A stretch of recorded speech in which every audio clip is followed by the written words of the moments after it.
Salutations les duellistes!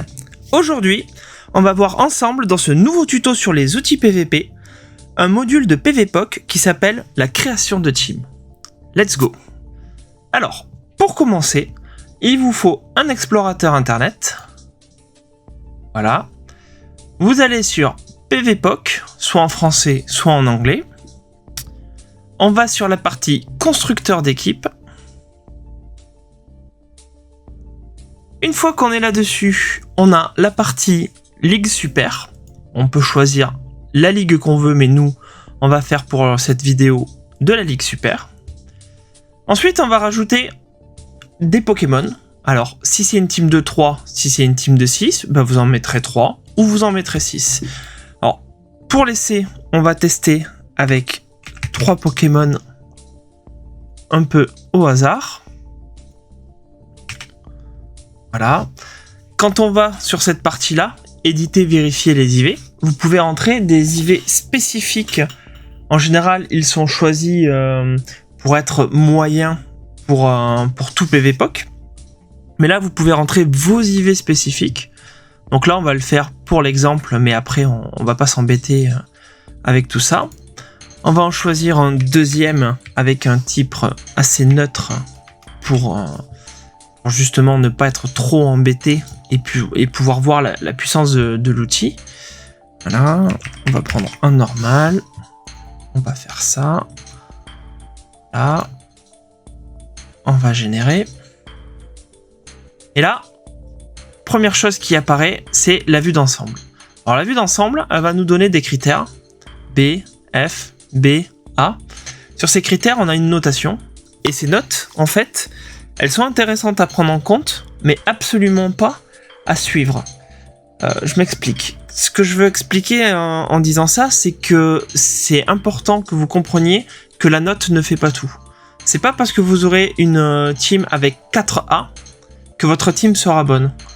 Et à contrario, c'est pas parce que votre team elle va avoir du B, du A, du C, même du D, que votre team elle est à jeter. Très souvent, les teams compétitives, elles vont avoir du C, du B dedans. Voilà, il y a rien de très grave. Selon les métadonnées, on va avoir des spécificités qui font que, oui, effectivement, on peut pas prendre tout le panel de Pokémon. Donc, quoi qu'il arrive, c'est une indication, c'est absolument pas la marche à suivre. Voilà.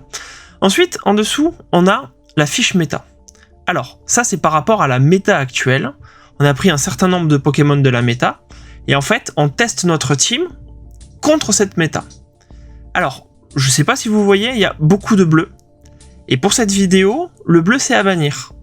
Le bleu, c'est les match-ups favorables à votre adversaire. C'est pas vos match-ups, c'est le match-up de votre adversaire, du point de vue de votre adversaire. Ce qui veut dire que chaque fois que vous voyez du bleu, c'est un de vos Pokémon qui perd. Ce qui veut dire que avoir beaucoup de bleu, pour le coup, c'est pas ce qu'on recherche dans la création de team. Donc là, on voit par exemple que Coraillon est très fort sur notre team, hormis sur Spinda, que Vassilis va être très fort, sauf contre Flambuzard, mais on peut voir émerger Tritosaur, qui bat les 3, Azumarill, qui bat les 3, là on peut voir que Pingoleon bat les 3, Deden, qui bat les 3, et donc automatiquement, ça veut dire que notre team, elle a quand même beaucoup de counters. Donc là, on peut voir un petit peu la légende des signes et des couleurs. Là, on voit les menaces potentielles. Donc là, ça veut dire que c'est vraiment par menace. Donc on voit que les priorités en termes de menaces, ça va être gérer Tritosaur, Azumarill, Pingoleon, Togekiss, Deden, et la meilleure, Colossinge. Donc là, on voit que notre team, elle a été construite, mais elle a quand même 6 contres majeurs dans la méta. Et ça va être compliqué, parce que c'est des Pokémon quand même qu'on va voir assez souvent, et du coup, si vous avez 1 voire 2 de ces Pokémon dans la team adverse, c'est fini, on peut rien faire. Avec ça, on a un petit indice pour comment gérer ça, et ça s'appelle les alternatives potentielles. Alors, ça permet de montrer les Pokémon qui sont très forts contre les contres de notre équipe. Donc là, on peut voir que Deden est très fort contre Colossinge, c'est fort contre Deden, c'est fort contre Togekiss, c'est fort contre Pingoléon, c'est fort contre Fouinard, et c'est fort contre Courroucinge. Alors, il en prend 6 à chaque fois pour avoir un petit panel, mais on peut voir que pareil, Chrysapile en dessous reste quand même très bon sur ces 6 contres-là. Et on va pouvoir avoir des idées de Pokémon à jouer qui vont permettre de renforcer notre team. Là, si on regarde, on a aussi Salarsen qui gère les 6 Pokémon.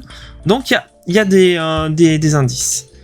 Si on partait sur cette même team en changeant juste un Pokémon et en disant on enlève Spinda et on met Deden, on a vu qu'il était quand même très fort dans la team.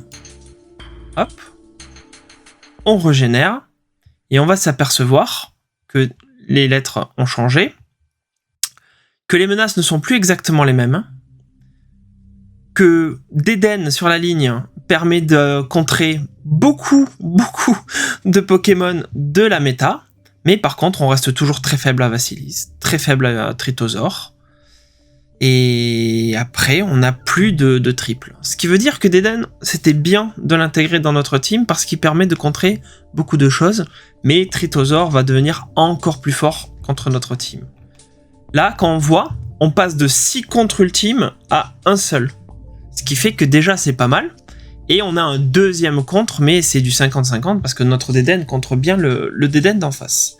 Donc là, vous avez une idée de team qui permet de voir un petit peu les différences, les forces, les faiblesses, ce qu'on peut contrer, qu'est-ce qui va contrer notre team. Et ce qui est intéressant, c'est de voir que là on l'a fait sur du 3, mais on peut le tester par exemple sur une équipe de 6. Alors, une fois que vous avez fait votre team, vous pouvez la sauvegarder. Si vous la sauvegardez, vous avez juste à mettre le nom. Donc on va l'appeler test 1. On sauvegarde.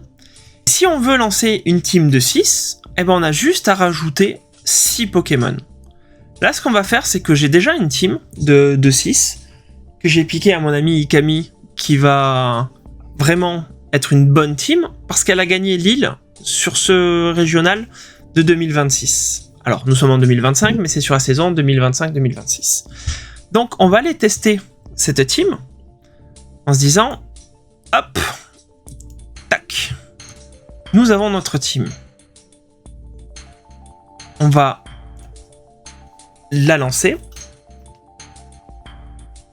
Et là, on voit que notre team, elle est ACBA.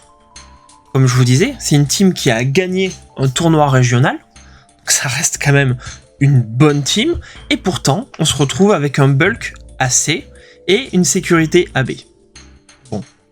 Comme quoi, ces chiffres-là, enfin ces lettres-là, pardon, ces notations, n'ont pas la plus grande importance. On peut s'en passer. Ce qui est intéressant de voir, c'est un petit peu tous les match-ups.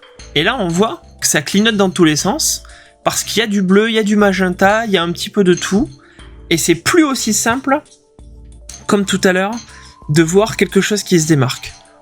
On voit par exemple que toute notre team, quasiment, hormis Pingoléon, est capable de gérer Terraclope. On voit que le seul truc qui est un petit peu embêtant pour la team, c'est Coraillon, parce qu'il se fait 4 Pokémon sur 6 chez nous. Là, pareil, on a Bastiodon qui met assez quand même dans le mal. On va avoir Courroucinge. Voilà. Alors, ça, c'est des indications. On continue. Ici, on va voir au final les plus grosses faiblesses. Colossinge, Courroucinge, Coraillon, Fouinard, Sulfura. Voilà. On peut rajouter Cornèbre et Sarmouraï, même terrestre. Là, on voit que votre team de 6, elle a quand même certaines faiblesses et certaines forces. Maintenant, ce qui va être intéressant, c'est de savoir que quand votre team, elle a des forces et des faiblesses, comment les exploiter. Si vous savez que Colossinge, c'est pas un Pokémon que vous aimez affronter parce qu'il peut être assez compliqué à gérer, vous gardez toujours dans votre équipe de 3 quelque chose qui est capable de gérer Colossinge ou Courroucinge. Et vous serez double faible, mais pas triple faible à Colossinge. En fait, ça va aussi vous aider à ça. Si vous voulez voir à quoi ressemble un match-up, et ben c'est très simple. Quand on voit Colossinge sur Diamat et qu'on voit ça, on se dit à quoi ça correspond. Et ben on clique dessus. Et en cliquant dessus, hop, on va voir le match-up scénarisé. Et on voit que le Colossinge il gagne à la fin avec seulement 18 points de vie. Donc c'est une défaite pour notre Pokémon, mais c'est pas non plus une défaite éclatante. Hein.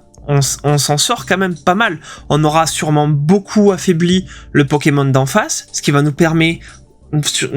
permettre de pouvoir générer de l'énergie et potentiellement de pouvoir créer des ouvertures avec un avantage en énergie, donc lancer plus de chargés sur les match-ups et changer les prochains match-ups. Donc c'est pas déconnant d'aller voir un petit peu les match-ups qui sont intéressants, parce que ces match-ups là, ils peuvent vous faire gagner un match, voire même un tournoi. On a toujours la liste des alternatives potentielles, hein. Mais bon, encore une fois, si vous mettez Gros Doudou ou Dédenne dans l'équipe, que vous enlevez quelque chose d'autre, ça déstabilisera aussi la team que vous jouez. Donc, une fois que vous avez ces informations-là, une fois que vous avez trouvé quelque chose d'intéressant, fixez-vous sur ça, gardez en tête les faiblesses et les avantages de la team, et ne cherchez pas trop longtemps. Si vous me passez des heures et des heures et des heures à chercher la team parfaite, spoiler, ça n'existe pas. Faites avec la team que vous appréciez, connaissez ses forces, connaissez ses faiblesses, et du coup vous pourrez avancer dans le PVP. Voilà, en espérant que ce tuto ait pu vous servir, que vous ayez bien compris l'intérêt de ce genre d'outil qui est très puissant, mais comme tous les outils, il faut bien s'en servir pour récupérer un maximum d'informations. Nous vous retrouvons plus tard pour d'autres tutos sur d'autres sujets liés aux outils et qui sait peut-être sur des choses plus spécifiques dans le PVP dans Pokémon Go. En attendant, je vous souhaite une bonne journée et je vous dis à bientôt.